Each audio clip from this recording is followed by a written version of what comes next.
and how this was not for me. Probably why I love fantasy. Hopefully, I'm not wrong. Maybe not Cambridge. Hi, welcome. My name is Zara, and today we are going to be talking about all the books that I read in the month of July. Okay. Okay, so the first book that I read this month was none other than Air by Saba Tahir, which I actually have the physical copy of. Give me one sec.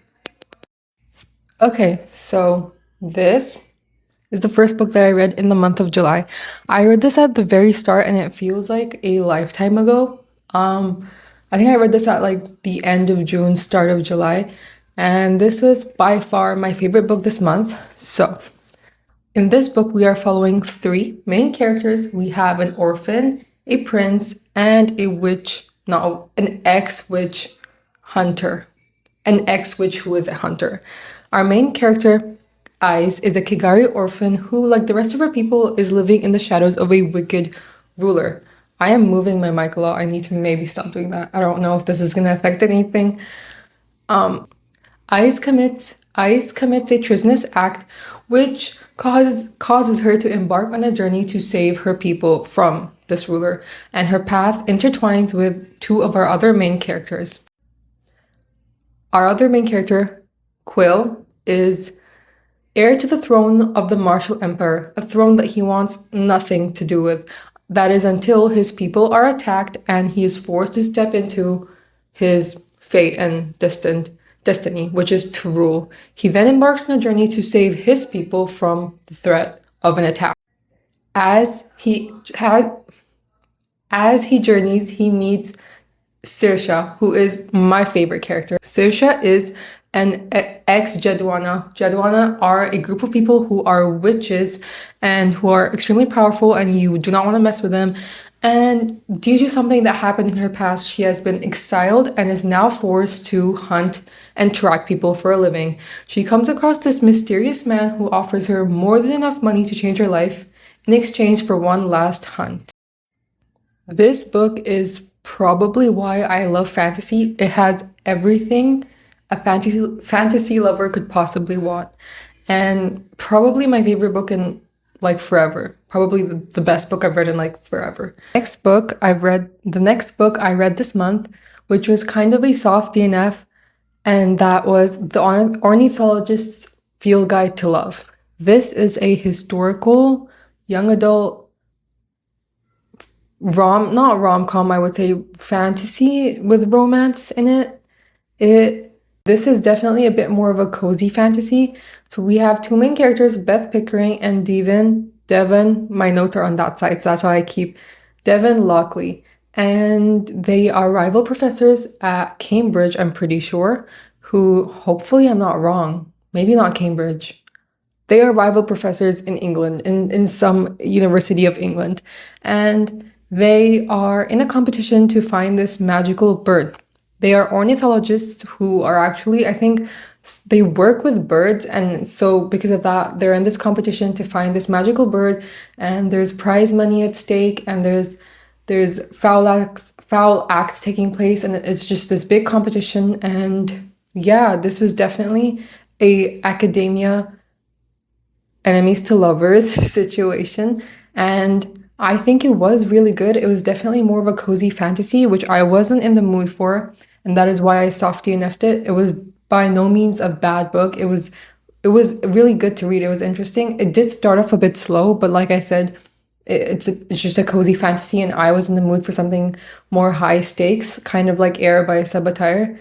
And yeah, I think the writing style was amazing. I think it was funny. I think it was witty, and I think our main characters were both amazing and a bit different too. I would say our main guy was kind of that typical sarcastic, funny, kind of witty main guy, whereas our main girl was definitely more quiet and more reserved.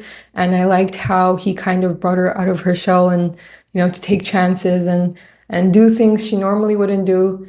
And yeah, I think it was a really good read. It was definitely interesting, and it just wasn't the right time. I feel like I just needed something more high stakes and action packed, whereas this was more so a romance with a fantasy backdrop, and it was just very cozy, very cute. young adult, I feel like it would have been a good palate cleanser. I will definitely go back to it. I'm going to pick it up again. But yeah, for now, softy enough. Okay. Hopefully, if I don't move my mic around, my audio will be better. The next book that I read this month is The Bodyguard by Catherine Center. And this is my first book by this author, but definitely not my last. It was really good. And also, once again, one of the best books I've read. The last book, I'm going to give it a 5 stars. This one, I give like a 4 out of 5 stars. Amazing. We had a great start to this month. Okay, this is actually the first, like I said, I mentioned this, the first book I've read by this author, and definitely, like I said, not the last. I loved it. I think I've just been a bit hesitant to get into this author's work. Wait, I think I've been hesitant to get into this author's work. I think I've been hesitant to get into this author's work because their setups are a little bit unusual. But this one definitely surprised me, and I was blown away by it. Now let's get into it. So Hannah is a bodyguard for the elite. Jack is a celebrity with a stalker, and we all know what's gonna happen next. Hannah is this elite bodyguard, one of the best, and she's been hired to protect Jack from his stalker while he is in Houston, Texas. I'm pretty sure it's Houston. I don't even know if I'm saying that right. and and while she protects him, she is going to pretend to be his girlfriend so that his family does not freak out about the whole stalker situation and the bodyguard situation. And that is our setup. I loved both our main characters. I think the portrayal of grief felt raw and real and realistic and packed with emotions. I personally haven't gone through any kind of loss the way Hannah has, but so I can't say if it was accurate or not, but it definitely felt real to me. It felt like it was done with grace, and the whole book was just packed with emotion, which apparently I didn't know this author is kind of known for. She just writes amazing emotions and characters that just feel so real. I love the way Hannah embarked on this journey of finding out what love really is and finding love for herself and realizing that she, despite everything she's gone through, she is not unlovable. This book really did feel like a love letter to the girlies who don't think they're lovable or don't think they can be loved. And I love the way Jack was very gentle and caring with Hannah. He didn't force her to open up more than she could, and he held like her heart protectively, and he was just caring and kind and lovely and patient. And I think he was just an amazing main character to also read about his traumas and his struggles, and his love for his family. I think just the way the author talked about love and grief was so beautiful and so powerful. I think I even cried at the end, which I never do in rom-coms or in books in general. But I felt like it was just a love letter to the girlies who don't think they can find love, or maybe in the past have gone through things that feel like they'll never find love or never be loved. I think it was a love letter to those girls to say, no, you can have it too, and your past doesn't make you unlovable. Yeah, it was just one of the best books I've read. Definitely an amazing rom-com with a lot more to offer, not just a simple rom-com. And yeah, like I said, packed with emotion and realistic characters, and even if the setup was a bit unrealistic, I feel like people will be able to see a lot of themselves in it. I know I definitely did. So yeah, this was an amazing read for this month. Okay, so the next book that I picked up this month, which is unfortunately I bought it as well. Unfortunately, I think that gives you an idea. It was not it, and I DNF'd it, and that is because the writing was all right. I was like 100 pages into it, but it was mainly because of the author, and that is Carrie Soto's Bag by Taylor Jenkins Reid. I was actually unaware of how problematic this author was. I even bought the book, but I will not be continuing with it because I don't want to read by an author that is a Zionist supporting Israel, and B, I think just problematic in general with her representation of people of color. I think a lot of different communities have criticized her for their representation, or maybe, yeah, just the representation. And so I do not want to be reading her books. So unfortunately, that was a DNF. Yeah, I didn't enjoy the 100 pages either. So it was not for me, and not really for anybody. I don't think you should be supporting this author. So yeah, that was that. Next. Okay, the next book that I read this month and also saw DNF'd. I'm sorry. I did not think this would happen or end this way, but it is A Great Big Beautiful Life by Great Big Beautiful Life by Emily Henry. I'm sorry. I'm sorry. I wanted to love this. To anybody watching, I am a Emily Henry fan. I do like her writing. I basically love every single book I've read by her except Beach Read. I think Beach Read I gave like a 3.5 stars. I liked it. It was just not what I expected. But this one, the same thing. I liked it. It was just a little bit slow and not what I expected. I don't know. I wanted to love this. I even bought it, bro. 1 second. Wait. It's right behind me. No, that's the other one. On my visit volume. Ow. This is not for this month. We have 2 journalists, 1 story, and that is what the story is. Our main characters, whose names I've forgotten. I need 1 sec. Bruh. My main character, Alice, has been invited to stay at this reclusive island. No, at this island during the reclusive tragic arrest, who is apprehended from one of the richest families of. I hope that Tahir is here, from one of the richest families of the early 20th century. That is Margaret Ives, and Alice has been invited to stay on the same island as her, which I think it is a reclusive island. I don't even wait. Give me 1 second. Book. I now know what this was about. I read it so long ago, and my memory sucks, and I don't know now, but now I do know. So when Margaret Ives, the famous reclusive heiress, invites Alice to the balmy little crescent island, Alice knows that this is her big break as a journalist. To cover Margaret Ives' story would mean everything to her, except there's one catch. Hayden, who is a really famous Pulitzer Prize-winning journalist, has also been invited to also stay at this island and also cover Margaret Ives' story. They're in a competition, and Margaret will decide who in the end will actually get to cover her story. Except both of them are being fed pieces of information by Margaret that are not exactly the truth. Okay, we are back.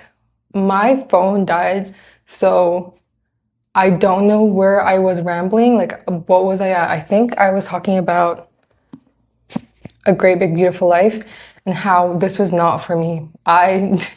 This was not for me. This was probably my least favorite. I haven't finished it. I DNF'd it. So I can't even say if it was my favorite or least favorite. It is a soft DNF, and I will come back to it because I refuse to not read an Emily Henry book till the end. So, but for now, yeah, DNF. This was like, it was gonna put me in a slump, and I just got out of a slump, so I was not in the mood for that. Okay, so like I said, I think I mentioned that this is about 2 journalists trying to cover the biography of one famous, reclusive, tragic heiress to this 20th century super rich, fabulous family, and they're in a competition, and yeah. And I just didn't enjoy this because I feel like it was really slow in the middle. I think I got like 200 pages through this. So I was like halfway through. And I just feel like the start was okay. And then I was waiting for it to get better, but it didn't. It didn't get better. It did not. I'm sorry, it didn't get better. And I wanted to love this, but I just feel like it was slow. It wasn't, it was just especially slow in the middle, and it wasn't interesting. It wasn't grabbing my attention. I didn't want to continue reading this, and I didn't want to read something that I didn't I didn't want to read a book that was just not catching my attention. I feel like it would put me back in a slump, so I didn't finish this. It was a softie enough, and I will be coming back to it because I don't wanna leave. I feel weird with it. I'm just gonna hold this mic. This mic, maybe I don't know. I I don't know. I think this was a solid book, but not it. And yeah, I will pick it up later. This is very chaotic. Okay.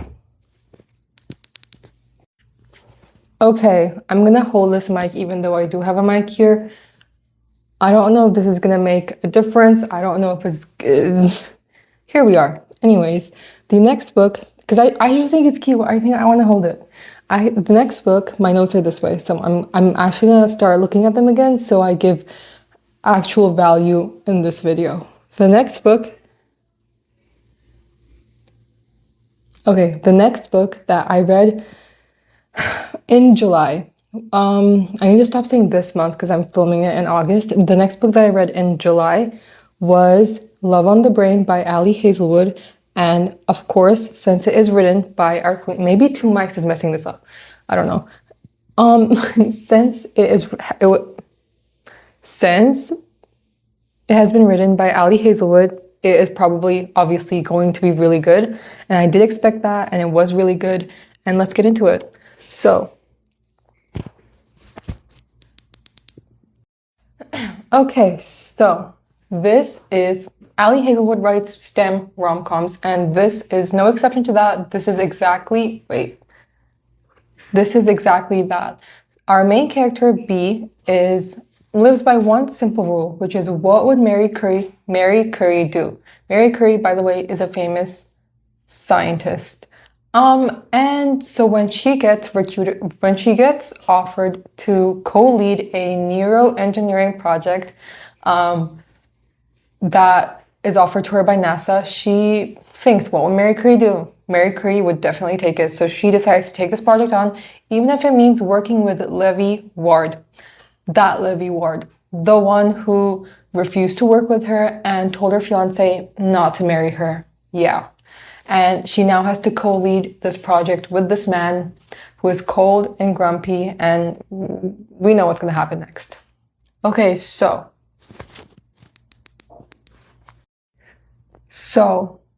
in this book, it is definitely an enemies to lovers, and I think both parts were done really well.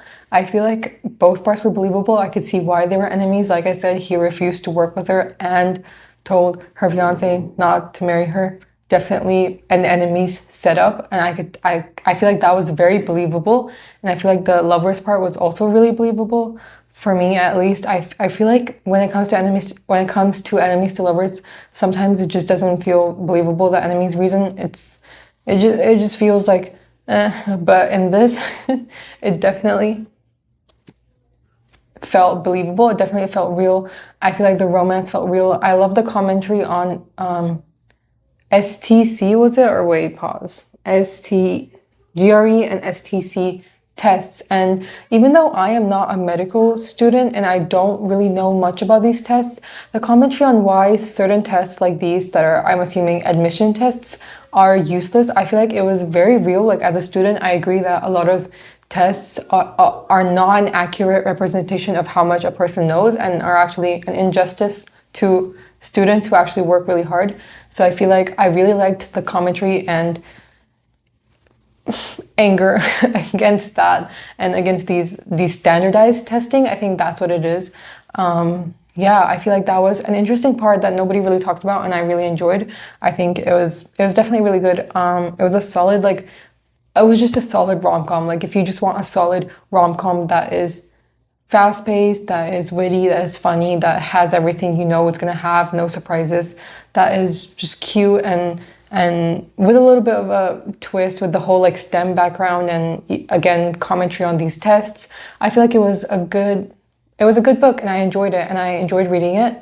It did receive a lot of backlash when it came out because people were like, it's the same formula, but the formula is good. The formula does not need changing. The formula is solid. Maybe don't read 7 books with the same formula, but it's a good formula. And so, yeah, I enjoy this book. Okay, the next and final book that I read this month. I'm gonna try holding this mic again. Next and final book I read this last month, in the month of July, was Off the Hook, and I did not finish it. Yes, I'm sorry. Another softy enough? I think softy enough. I want to say softy enough. Off the Hook by Olivia Hale. Yup. This is a single dad coastal town rom-com, and you would assume that you can't go wrong with that. Coastal town, small town, coastal town, single dad rom-com. It's a recipe for success, but unfortunately, I feel like I was just not in the mood for this. Like, I don't want to blame the book. The book wasn't bad. It just wasn't good either. And I wasn't also, on top of the book not being great, I was also just not in the mood for it. I was not in the mood for like a grumpy ex-sunshine. I did not want a grumpy guy. I wanted a sunshine guy. I wanted like a fluffy guy who cares. That's what I wanted. And I wanted, it was not that. Okay, it was a grumpy ex-sunshine, and this isn't my fault. I knew that it was Grumpy X Sunshine. I'm pretty sure I knew. Or if I didn't know, I should have known, because the book makes that clear, like the blurb or whatever. But I still read it. I still picked it up, and I didn't enjoy it. Yeah, single dad rom-com that I didn't enjoy, but probably will continue. This is about a man named Jasper who's living with his adoptive son in a coastal town as small, as quiet, that is just exactly what he needs. Maybe not what he wants though. Like I said, I didn't finish it, so I don't know what he wants, but that's that. And summer is about to start, and Jasper's nanny, who also happens to be his sister, quits. And so he's in desperate need of a new nanny. And that's where our main girl comes in. Wendy is a second grade teacher who also teaches second grade. I don't know if it's second grade. She's a teacher who teaches kids. Okay. And she needs a job for the summer because summer is here. Her teaching job's over. She needs money, and Jasper needs a nanny. And Wendy also happens to be Jasper's brother's ex-fiance, and so she's still part of the family. She still comes over, and Jasper's like, I need a nanny, and yeah, she ends up being his nanny. And so this is also another thing to it. Like, I feel like I should have liked it. Nanny, ex-dad, single dad, rom-com, coastal town, Grumpy Ex Sunshine. This was like, Zara, you should be liking this, but I didn't like it. I feel like me not liking it was partially, most definitely my fault. I feel like this book was marketed as exactly that, and I feel like I should have not read it if I was not in the mood for it, but I'm here and I'm a hater. I'm actually not a hater. I don't want to say that. This is my fault, but I did not enjoy it, and that was the last book I read in July. That was how we ended off the month. Not in the best ways, but we did start with a banger, and it is hard to top that. It is hard. Saba Tahir does it every time, and not everybody can do it. And that's that. I feel like that was the story of the month, that I was just trying to find something that would be as good as that, but just wasn't. And it was let down. I tried Emily Henry. Unfortunately, I'm just as upset as anybody watching this. Unfortunately, I did not enjoy Emily Henry's recent work, and I'm sad. And I will be picking up Happy Place. Happy Place, which is the only Emily Henry that I have not attempted to read. So hopefully in the month of August, I pick that up, and it just makes everything better. I have some ideas of what I want to read in August, and I will be filming a books that I want to get to in August video next. So stay tuned. But yeah, that is for this video. I hope you enjoyed. I hope you liked hearing my thoughts on books that I read last month, not this month, and I hope that you found some books that you wanted to read. I hope I convinced you to read something that maybe you thought you would never like, but maybe after this video you want to pick up. Even the books that I soft DNF'd and DNF'd, they were partially my fault, so they are still great books and I do still recommend them. There are no books in this video that I don't recommend. I just feel like certain books are for certain times, and I was just not in the mood for some of these reads, so that is that. And yeah, I hope you enjoyed. I hope you like this video, and I will see you soon in another one. Bye.